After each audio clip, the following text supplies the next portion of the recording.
Is there any other projects or inspirations you've found during this global pandemic that has really just flipped the world on its head? Um, a lot of it is how I approach my advocacy.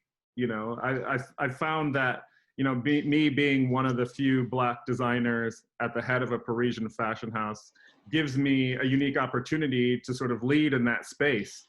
I've started my postmodern scholarship fund, which works at the education level to make sure that there's inroads kept for young Black designers to work in the fashion space, all the way to my show in Shanghai was largely created by an all-Black creative team just to showcase the state of the art and how diversity and inclusivity can lead to great results. Your website also talks about how your advocacy looks different.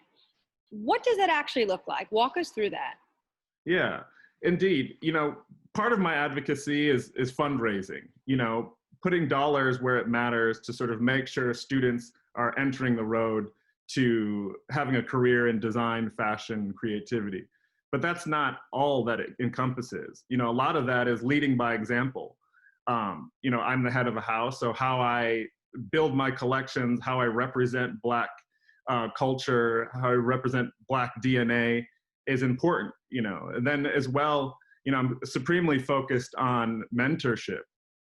I think that there's a critical point in everyone's career in order to sort of receive the right advice, to sort of work in the right position. And all those sort of different spheres are important to how I approach my advocacy.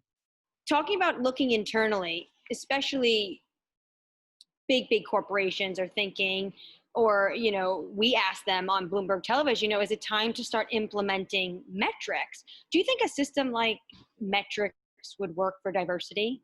For this system to change, to eradicate systemic racism, all tools need to be used. I think that we want to see this at the grassroots level, all the way to the level that the consumer can feel it, to show that we're committed to it. So for me, on my hand, I advocate all tools to sort of root out systemic racism. Has your leadership changed? I think my leadership has changed. I would agree with that statement of me being one of the foremost figures in design, as well as being a Black male. There's a unique opportunity for me to seize, to be a leading voice, to sort of lead by example. My postmodern scholarship fund was announced as my wide sweeping effort to tackle that and to also roll up my sleeves and showcase the work that I've believed in since I started.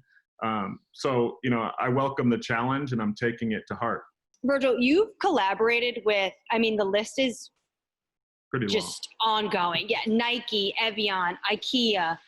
Then you have the personalities, Kanye West, Serena Williams. You've showed at art institutes in Chicago, in Atlanta. Mm-hmm. You DJ. I don't know when you find the time for it, but you also DJ. With a resume like that, what is next for Virgil Abloh?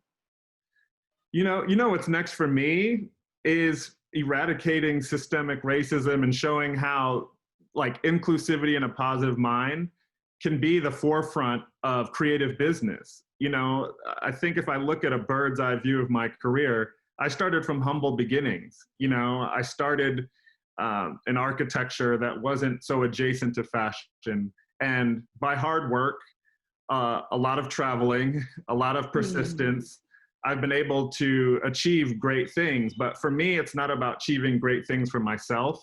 It's opening doors for those just like me behind me and making sure that they can follow my path.